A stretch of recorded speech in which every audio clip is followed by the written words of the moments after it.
तो जिस तरीके से सीबीएसई क्लास 12 का रिजल्ट 24 का आया है और जितना खराब रिजल्ट सीबीएसई बोर्ड वालों ने दिया है, इससे बच्चे काफी ज्यादा परेशान हैं।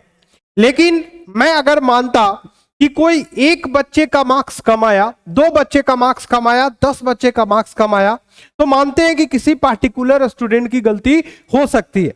लेकिन जिस तरीके से मैं बच्चों का स्कोर देख रहा हूं, बहुत सारे बच्चों से मैंने बात किया है, तो भाई जिस तरीके से मार्क्स बोर्ड के द्वारा कम दिए गए हैं, इससे बहुत सारे बच्चे परेशान भी है। अब बात यह आती है कि ठीक है भाई, अब स्कोर तो आ गया, लेकिन अब क्या करें, अब कर क्या सकते हैं, हमारे पास क्या ऑप्शंस हैं।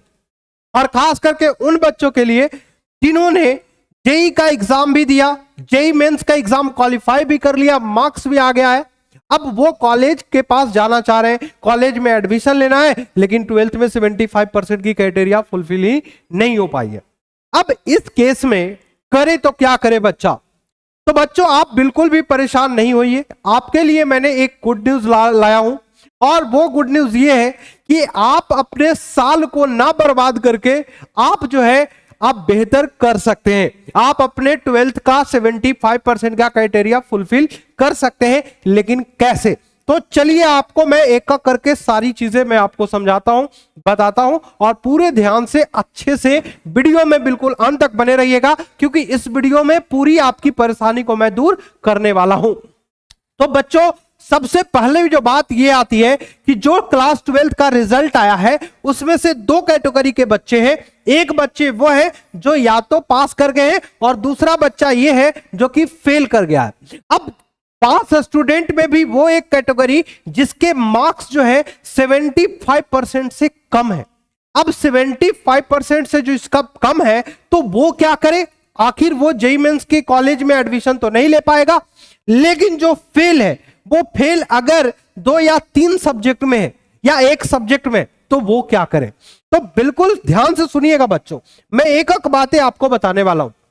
अब देखिए सीबीएसई 24 में आपका रिजल्ट अगर आया और आपका अगर 1 सब्जेक्ट में मार्क्स कम आया, और मार्क्स कम आने के वजह से 75% की क्राइटेरिया आपकी फुलफिल नहीं हो पाई, तो आप जो है 1 सब्जेक्ट के लिए क्लास 12 में इंप्रूवमेंट का एग्जाम आप दे सकते हैं। लेकिन वहीं पे आप अगर फेल कर गए, आप 1 या 2 सब्जेक्ट में आप फेल कर गए, अगर आप 1 सब्जेक्ट में फेल कर गए तो आप कंपार्टमेंट का एग्जाम दे सकते हैं, या अगर आप 2 सब्जेक्ट में फेल कर गए तो बस आप कंपार्टमेंट का सिर्फ 2 सब्जेक्ट में आप पेपर दे सकते हैं। आपको भी पता है कि 5 सब्जेक्ट का पेपर कैलकुलेट होता है, जिसमें से आपका अगर 2 पेपर आप फेल कर गए तो 2 पेपर तक ही आप कंपार्टमेंट का एग्जाम दे सकते हैं। लेकिन बात यह आती है कि सर अब जो बच्चे 2 से ज्यादा पेपर में फेल कर गए उनके पास क्या ऑप्शंस है, या फिर जो बच्चे इंप्रूवमेंट 1 से ज्यादा सब्जेक्ट में देना चाहते हैं उनके पास क्या ऑप्शंस है। अब 1 सब्जेक्ट का इंप्रूवमेंट से तो 75% हो नहीं रहा है, तो आप 2 सब्जेक्ट पे देंगे तब क्या इंप्रूवमेंट हो सकता है। तो कहता यह है कि आप अगर 24 में देना है तो ये 2 क्राइटेरिया है, अगर ये नहीं दे पाएंगे तो आप सीबीएसई प्राइवेट का यूज करके 25 में जो है ऑनलाइन फॉर्म भर के सेम पूरे पेपर को फिर से आप दे सकते हैं, मतलब 5 सब्जेक्ट का फिर से आप एग्जाम दे सकते हैं। ये तो आपका दूसरा ऑप्शन है कि अगर आप इस क्राइटेरिया में फुलफिल नहीं हो रहे तो दूसरा ऑप्शन आपके पास ये है कि सीबीएसई प्राइवेट के थ्रू यानी कि 25 में आप एग्जाम दे सकते हैं। लेकिन बहुत सारे बच्चे ये सोचते हैं कि नहीं, मैं 1 साल फिर से वेट नहीं कर सकता, मैं अपना टाइम बर्बाद क्यों करूं, मैं चाहता हूं कि कुछ ऐसा हो जाए जिससे मैं इसी साल एडमिशन भी ले लूं, मेरा इसी साल सब कुछ हो जाए, बेहतर हो जाए। तब आपके पास एक ऑप्शन और बचता है, वो है आपका NIOS बोर्ड। अगर आप 1 से ज्यादा सब्जेक्ट में फेल है, या फिर 1 से ज्यादा सब्जेक्ट में आपको मार्क्स इंप्रूव करना है, तो आपके पास ऑप्शंस बनता है NIOS बोर्ड, और ये आप 24 में ही अपना कंप्लीट कर सकते हैं। और इसका जो एग्जाम होता है वो बिल्कुल जून, जुलाई, अगस्त, सितंबर, अक्टूबर, हर 1 महीने, मतलब आप इस महीने के अगला 1 महीने के अंदर आप अपना रिजल्ट इंप्रूव कर सकते हो, कोई दिक्कत नहीं है। अब NIOS बोर्ड क्या है, तो बहुत सारे इसके ऊपर एक मिथ भी है कि NIOS बोर्ड की कोई वैल्यू नहीं है, NIOS बोर्ड जो है बेहतर नहीं है, वो खराब है, ऐसा कुछ नहीं है। NIOS बोर्ड को हर जगह पे वैल्यू दिया गया है, नेशनल इंस्टीट्यूट ओपनिंग स्कूल। तो ये जो बोर्ड है, ये बोर्ड में हर एक एग्जाम, चाहे जेईई मेंस हो, चाहे नीट हो, चाहे आपका पुलिस हो, स्टेट गवर्नमेंट के कोई भी एग्जाम हो, हर जगह पे इस एग्जाम की वैल्यू है। अब इस एग्जाम को आप कैसे दे पाएंगे, क्या इसका तरीका है, क्या क्राइटेरिया है, तो पहले मैं आपको वेबसाइट के ऊपर लेके चलता हूं। ये आप देखेंगे कि आपका जो है national institute of open schooling, जो इसका फुल नेम है NIOS बोर्ड, यहां पे आप देखेंगे कि ये पूरे तरीके से सेंट्रल गवर्नमेंट का अप्रूव्ड है। और यहां पे आप अगर यहां से आप अगर आपकी डिग्री आप लेते हैं, क्लास 12 को आप लेते हैं, तो कोई भी परेशानी नहीं होगा, हर जगह पे वैलिड होगा। बट मैं कैसे करना है ये मैं आपको आगे बताता हूं। तो इसमें कुछ भी एक्स्ट्रा नहीं करनी है, सब कुछ आप जो है ऑनलाइन फॉर्म इसमें फिल करेंगे, आप एग्जाम भी देने जाएंगे और बिल्कुल आपका एग्जाम का सेंटर भी आपके लोकल में ही होगा, जहां पे आपका घर है वहीं पे होगा। जितने भी जैसे सेंट्रल गवर्नमेंट के स्कूल हैं वहीं पे आपका होगा, जैसे केंद्रीय विद्यालय हो गया और भी बहुत सारे स्कूल है, फिर JNU हो गया, इस टाइप के जो भी स्कूल है, जवाहर नवोदय विद्यालय, इस टाइप के स्कूल में आपके एग्जामिनेशन सेंटर पड़ेंगे। तो बिल्कुल आपको परेशान होने की जरूरत भी नहीं है और बहुत नजदीक से आप मतलब आप एग्जाम दे भी पाएंगे। लेकिन इस बोर्ड का जो एग्जाम है, जो कि पूरा क्राइटेरिया है, इसके इस पूरे वेबसाइट को आप अच्छे से देखोगे तो आप बहुत ढंग से आप इसके बारे में समझ जाओगे। मैं डिटेल वीडियो भी लेके आऊंगा, लेकिन आपको मैं अभी NIOS बोर्ड के बारे में थोड़ा सा और बताना चाहता हूं। अगर आपकी प्रिपरेशन अच्छी है और आप किसी पार्टिकुलर सब्जेक्ट में आप एग्जाम देना चाहते हैं तो आप जून में भी एग्जाम दे सकते हैं। आपकी थोड़ी तैयारी कम है तो आप जुलाई में भी आप जो है एग्जाम दे सकते हैं, उससे भी कम है तो आप अगस्त में दे सकते हैं। तो आपके पास सितंबर अक्टूबर तक प्रॉपर समय है। लेकिन जेईई मेंस वाले बच्चे कोशिश करें कि जून से जुलाई तक में वो अपना जो है पेपर दे दे और अपना रिजल्ट भी उनको मिल जाए।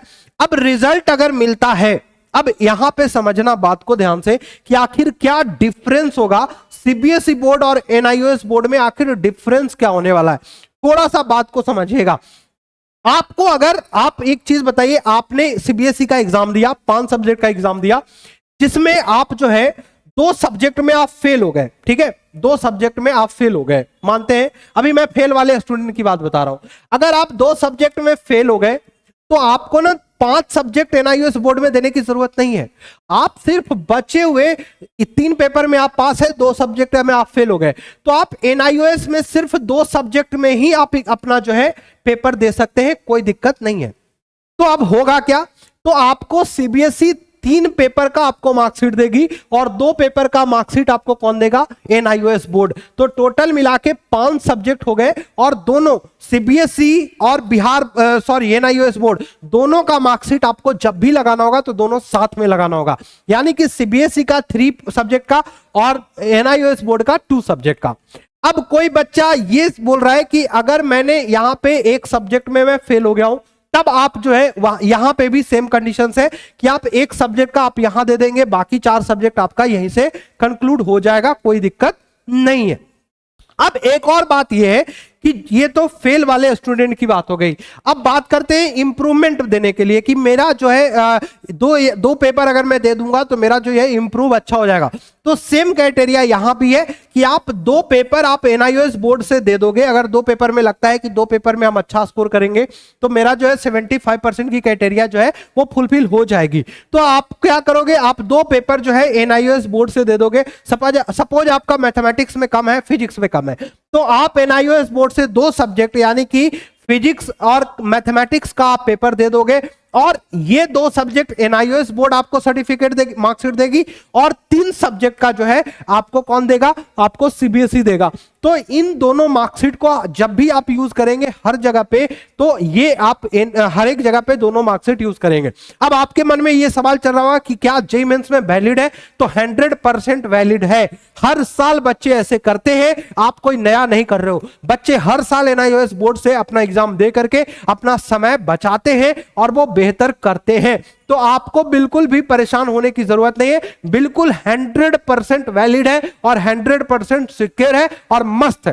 तो आप बिल्कुल दे सकते हैं। बाकी सारा जो प्रोसीजर है, किस तरीके से NIOS बोर्ड में फॉर्म फिलअप होगा, किस तरीके से NIOS बोर्ड में आप अपना एग्जाम दे पाएंगे, किस तरीके से आप प्रिपरेशन करेंगे, किस तरीके से आप जो है मेहनत करके NIOS बोर्ड के इसके थ्रू आप बेहतर स्कोर लेके आ सकते हैं। क्या पेपर पैटर्न में चेंजिंग होगा, तो कोई पेपर पैटर्न में चेंजिंग नहीं होगा। पेपर पैटर्न में बिल्कुल भी चेंजिंग नहीं होगा। आप जो है पूरे तरीके से जैसे सीबीएसई का पेपर देते आए हैं वैसे ही आपको एनआईओएस बोर्ड का भी आपको पेपर मिलेगा, कहीं से दिक्कत नहीं है।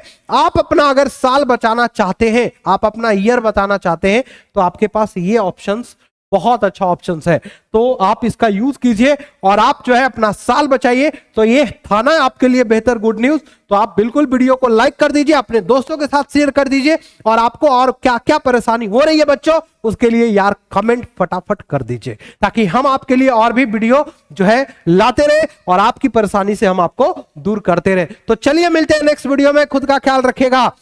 जय हिंद, जय भारत।